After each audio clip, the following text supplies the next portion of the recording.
Good afternoon students. मैं Dinesh Kumar, physical education teacher, Mata Nandpur public school. सबसे पहले तो मैं आपका 11th क्लास के स्टूडेंट्स का वेलकम करूंगा कि आप सभी का वेलकम है क्लास 11th में।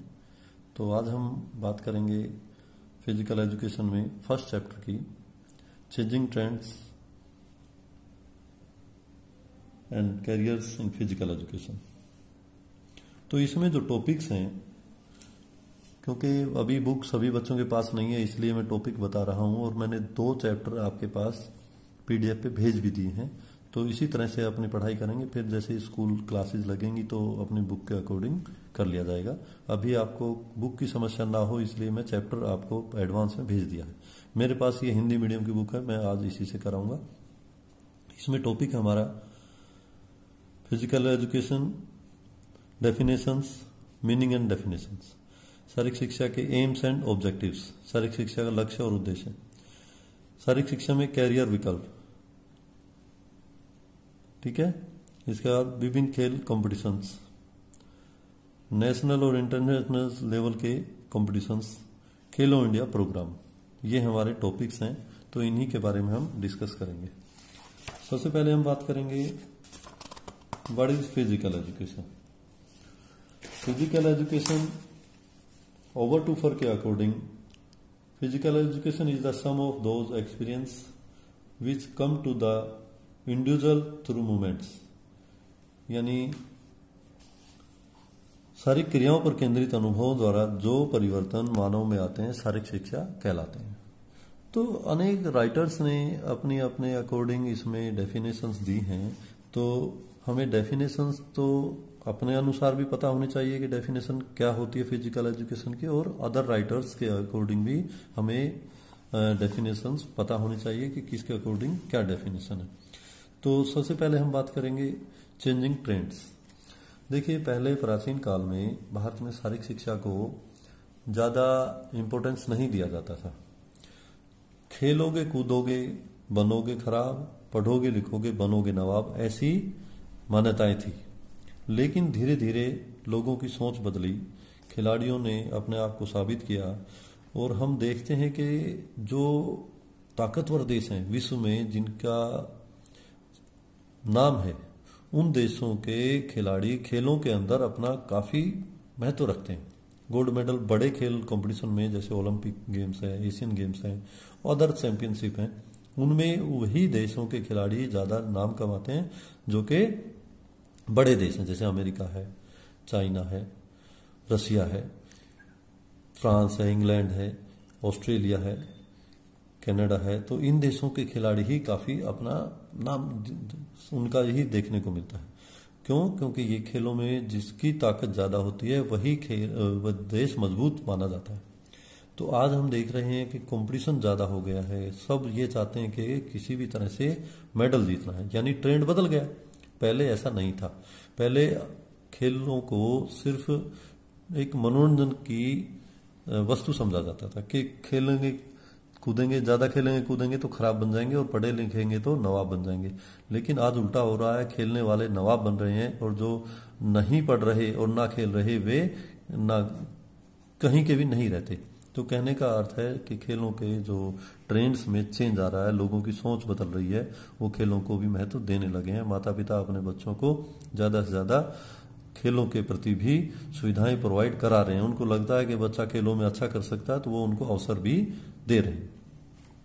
नेक्स्ट है AIIMS and objective of physical education. AIIMS क्या है?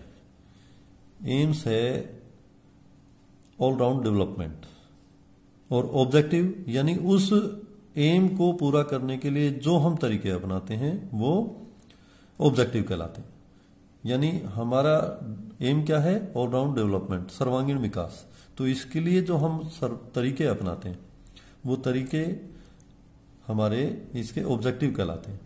जैसे फिजिकल डेवलपमेंट, ये क्या है? ऑब्जेक्टिव है। मेंटल डेवलपमेंट ऑब्जेक्टिव है। सामाजिक डेवलपमेंट, सोशल डेवलपमेंट, इसके बाद स्पिरिचुअल डेवलपमेंट, ये हमारा आ गया। मेंटल डेवलपमेंट, भावनात्मक विकास, इमोशनल डेवलपमेंट। तो ये सर्वांगीण विकास के लिए, ऑलराउंड डेवलपमेंट के लिए ये हमारे ऑब्जेक्टिव्स हैं, इनके द्वारा हम अपना प्रॉपर जो डेवलपमेंट है वो कर सकते हैं। नेक्स्ट है 1.3 career opportunities in physical education. अब लोग कहते हैं कि फिजिकल एजुकेशन में तो कैरियर नहीं है, इसमें तो सिर्फ खेला ही जाता है। ऐसा नहीं है। जिनके अभी जानकारी अधूरी है वे लोग ही ऐसी सोच रखते हैं कि पीटी करा देते हैं स्कूलों में या बच्चों को खिला देते हैं, यही कैरियर है। नहीं, यही कैरियर नहीं है। देखिए, मैं कैरियर के बारे में बताऊंगा आपको, तो इसमें टीचिंग कैरियर आप देखेंगे कि प्राइमरी स्कूल्स में भी है, मिडिल स्कूल्स में भी टीचर हैं, सीनियर सेकेंडरी, यूनिवर्सिटीज, कॉलेजेस, उनमें टीचर्स होते हैं। इसके बाद ट्रेनिंग कैरियर में आप देखते हैं कि अनेक तरह के कोचेज ट्रेनिंग देने वाले, तो इसमें देखिए प्रशासन संबंधी कोर्स, शारीरिक शिक्षा विभाग, स्पोर्ट्स डिपार्टमेंट, औद्योगिक मनोरंजन यानी इंडस्ट्रियल रिक्रेशन, जो भी बड़ी इंडस्ट्रीज है वहां पर रिक्रेशन प्रोग्राम आजकल होने लगे हैं। तो वहां पर जो उनके वर्कर्स हैं उनके मनोरंजन के लिए अनेक तरह के स्पोर्ट्स प्रोग्राम आयोजित किए जाते हैं, जिससे कि उनका मनोरंजन होगा, जो वर्कर है वो अच्छे महसूस करेंगे, हेल्दी रहेंगे, और उनका जो वर्कआउट है वो ज्यादा होता है तो वो हेल्दी रहेंगे, फिट हो रहेंगे। खेल सुविधाओं का प्रबंधन, तो ये हमारा ट्रेनिंग कैरियर के अंतर्गत आता है। नेक्स्ट है हेल्थ रिलेटेड कैरियर, स्वास्थ्य संबंधित। तो हेल्थ क्लब, अनेक तरह के हेल्थ क्लब हैं, आप देखते हैं गांव में भी है, शहरों में भी है, हेल्थ सेंटर है, वहां पर कोचेज होते हैं, वो ट्रेनिंग देते हैं। एथलेटिक ट्रेनिंग में जो रनर, जंपर, थ्रोवर्स, उनको सिखाने वाले वो सब हैं। उसके बाद परफॉर्मेंस रिलेटेड कैरियर, खिलाड़ी के रूप में और अधिकारी के रूप में, स्पोर्ट्समैन के रूप में और ऑफिशियल्स के रूप में हम देखते हैं कि जो ऑफिशियल्स हैं जो ऑर्गेनाइज कराते हैं, बच्चों को सिखाते हैं, रेफरीज, लाइनमैन, कोचेज, इनकी ये अपने अपने कैरियर विकल्प उनके पास खुले हैं। संचार माध्यमों में कैरियर यानी इन मीडिया कैरियर में देखिए स्पोर्ट्स मैगजीन, बुक राइटिंग, खेल फोटोग्राफी, स्पोर्ट्स फोटोग्राफी में आ गया, बुक पब्लिशिंग में आ गया, खेलों का प्रसारण, स्पोर्ट्स का जो हम करके प्रसारण जो करते हैं उस पे वो भी कैरियर के विकल्प के रूप में आता चला जाता है। तो हम देख रहे हैं कि खेलों के क्षेत्र में आज की डेट में कैरियर अपॉर्चुनिटीज एक से एक बढ़ करके हमारे सामने आ रही हैं। नेक्स्ट जो हमारा टॉपिक है 1.4 विभिन्न खेल प्रतियोगिताएं राष्ट्रीय एवं अंतर्राष्ट्रीय स्तर की। तो खेल प्रतियोगिताएं अलग अलग जो स्तर पर कराई जाती हैं, इंटरनेशनल लेवल की भी होती हैं और नेशनल लेवल की भी होती हैं। तो हमारे यहाँ स्पोर्ट्स अथॉरिटी ऑफ इंडिया ज्यादातर खेल प्रतियोगिताएं राष्ट्रीय स्तर पर कराने के लिए कोशिश करती है। वही 1982 में इसका निर्माण हुआ था स्पोर्ट्स अथॉरिटी ऑफ इंडिया का, और एशियन खेलों के दौरान खिलाड़ियों को तैयारी कराई थी, और अब वो समय समय पर इस तरह के टूर्नामेंट्स नेशनल लेवल के आयोजित करती हैं। तो खेलों को बढ़ावा देने के लिए इस तरह की एकेडमी और संस्थाएं उन्होंने इसमें चला रखी हैं जो इसमें खेलों के क्षेत्र में योगदान दे रही हैं। अब आप देख रहे हैं name of game archery association of India, established 1973, current president BVP Rao, headquarter Nai Delhi. तो आप देख रहे हैं कि ये एकेडमियां हैं जो अपने अपने खेल को मैनेज करती हैं, उनके खिलाड़ियों को चांस देती हैं, मौका देती हैं, उनके कंपटीशन कराती हैं। इसी तरह से एथलेटिक्स में है athletic federation of India AFI, established in 1946, current president mister Adille Sumariwalla, headquarter Nai Delhi. इसके बाद बास्केटबॉल फेडरेशन, बैडमिंटन फेडरेशन और भी इस तरह की फेडरेशंस हैं जो अपना अपना खेलों के क्षेत्र में कार्यरत हैं। तो खेलों के क्षेत्र में ये फेडरेशंस अपना अपना कार्य जो है अपने सही तरीके से कर रहे हैं। अब इन फेडरेशंस का काम क्या है ये देखिए।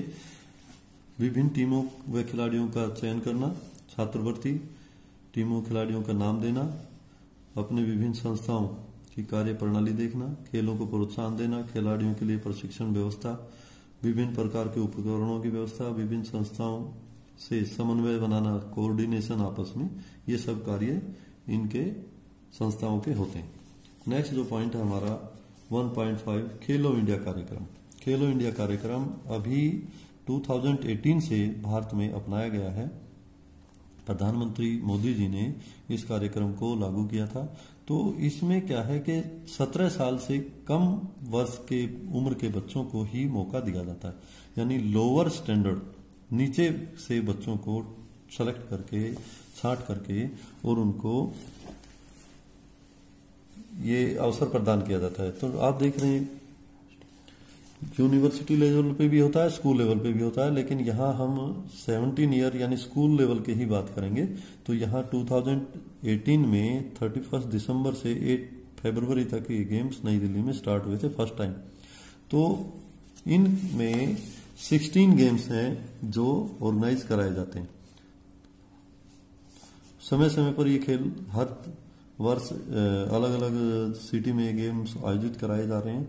तो खेलो इंडिया में पहले 6 बच्चों को, यानी फर्स्ट 6 रैंक के स्टूडेंट्स को स्कॉलरशिप दी जाती है 5 लाख रुपीस पर ईयर, और उसकी गवर्नमेंट जॉब पक्की हो जाती है। यानी कहने का तात्पर्य ये है कि ये बच्चे जो खेलो इंडिया में भाग लेते हैं और उनकी पोजीशन आ जाती है, तो उनकी आप देखिए स्कॉलरशिप ही 5 लाख रुपीस पर ईयर और गवर्नमेंट जॉब उनकी पक्की हो जाती है। तो वो बच्चे अपनी तैयारी अच्छे से कर सकते हैं, यानी लोअर लेवल पे ही खिलाड़ियों को अवसर प्रदान कर दिया जाता है। उनको फिर बार बार अपने आप को प्रूव करने की जरूरत होती है। प्रैक्टिस के दौरान वो अपने आप को साबित करते हैं, नई ट्रिक्स टेक्निक्स सीख करके वो देश का नाम आगे रोशन कर सकते हैं। तो ये फर्स्ट चैप्टर था। इसमें आपको कोई डाउट हो तो आप पूछ सकते हैं। दूसरा, आपको क्वेश्चंस दे दिए जाएंगे, तो ये आप आज के लिए इतना ही। नेक्स्ट वीडियो सेकंड चैप्टर की आपको भेज दी जाएगी। Okay, thank you.